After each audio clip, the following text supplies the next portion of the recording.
Veja que ironia. Veja que grande ironia. No dia 20 de julho de 2017, ou seja, na quinta-feira passada, exatamente há uma semana, um grupo de militantes petistas saiu na rua de Recife, nas ruas de Recife, e esse grupo levava uma cruz e nela tinha-se a imagem, uma imagem que representava Jesus, e logo abaixo uma foto do Lula, e na cruz estava escrito: condenados sem provas. Sabe, o esquerdismo ele é mesmo uma doença. E ele é mesmo uma religião. As pessoas que pertencem à esquerda, elas não estão lá por uma motivação ideológica apenas. Existe algo espiritual ali. Existe algo muito mais profundo que poucas pessoas entendem porque poucas pessoas estudam. Se você estudar um pouco mais de Karl Marx, de Engels, Lenin, Saul Alinsky e todos os homens que fizeram a cabeça do comunismo, vocês vão saber que tipo de pessoas eram essas e com que entidades espirituais eles eram envolvidos.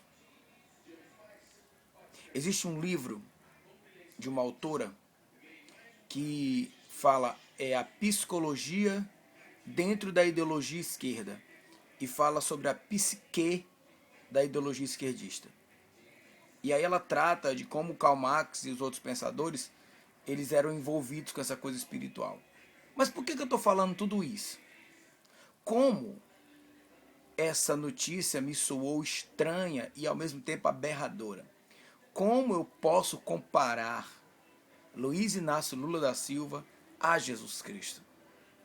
Como se houvesse mesmo a possibilidade de comparar alguém, não só Lula, a Jesus Cristo. Mas já que essa é a comparação, vamos à comparação. Vamos entender, a frase condenados sem prova não cabe a Jesus.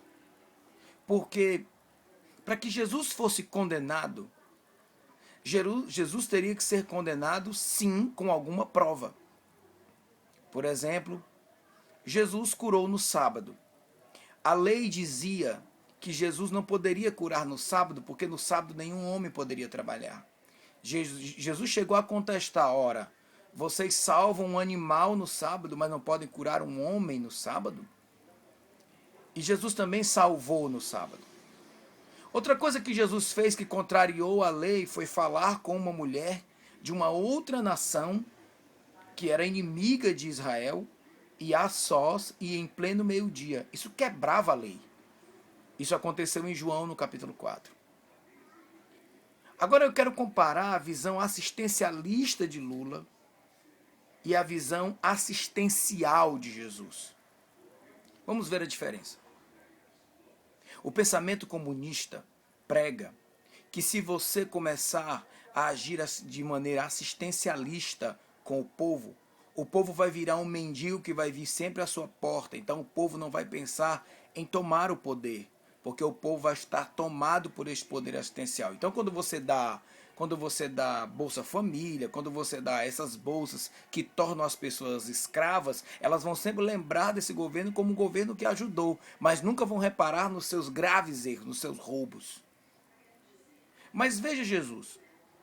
A Bíblia diz no livro de João, no capítulo 6, lá no final, já perto do versículo 60, Jesus ele deflagra um discurso poderoso e profundo contra aquelas pessoas. Ele diz: olha, vocês me procuram por causa do pão que eu dou.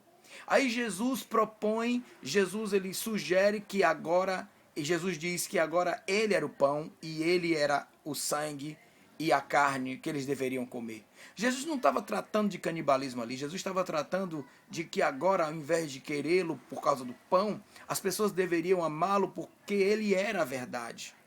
E deveriam querer Jesus apesar de qualquer circunstância. Sabe o que aconteceu? As pessoas deixaram Jesus. Porque Jesus não era um ser assistencialista. Jesus não é comparado, é inconcebível a comparação, porque Jesus ele não era um ser assistencialista. Outra coisa, quando eu digo que Jesus foi condenado sem provas, eu estou omitindo a verdade bíblica e o ser teológico. Porque a verdade bíblica diz que várias provas condenaram Jesus. porque era o plano de Deus que Jesus fosse condenado pelo mundo. Se Jesus era inocente, nós já sabemos que ele era inocente. A questão é que, para a lei, Jesus não era inocente. Aos olhos da lei, aos olhos de Roma, aos olhos de Israel, Jesus não era inocente. Quem via Jesus inocente é quem via além da lei, é quem via além dos olhos romanos, é quem via em Jesus Cristo um Deus. Sabe qual foi o último homem? Veja que ironia da vida. Veja que ironia da vida. Sabe qual o último homem que acha que Jesus é inocente quando Jesus estava vivo antes de ressuscitar? Sabe qual é o último homem que acha que Jesus estava vivo? Era exatamente um homem que estava à sua direita. À sua direita. Que estava à sua direita, olha para Jesus e o vê como inocente. Esse homem reconhece os seus próprios pecados. Ele rebate o outro ladrão que está à esquerda. Ele rebate o outro ladrão. E ele diz assim: olha, você não teme a Deus nem na hora da sua morte. Nós estamos aqui porque nós merecemos, mas esse homem nada fez. Veja que este homem determinou no seu coração que Jesus era inocente, de que ele era Deus, e esse homem ainda diz: Senhor, lembra de mim quando entrar no teu reino. Ele reconhece Jesus como Senhor e como Rei. A resposta de Jesus não poderia ser outra. Jesus salva aquele homem ali naquele lugar. Jesus não promete a ele uma vida de esmolas, ou que ele viveria mendigando, ou que ele viveria nas portas. Não, Jesus promete a ele a salvação, porque naquele momento não havia mais escapatória para aquele homem. Ele seria morto. Querido, no nome de Jesus, a comparação é descabida. Justamente um ladrão na cruz diz que Jesus é inocente e hoje querem comparar Jesus a um ladrão.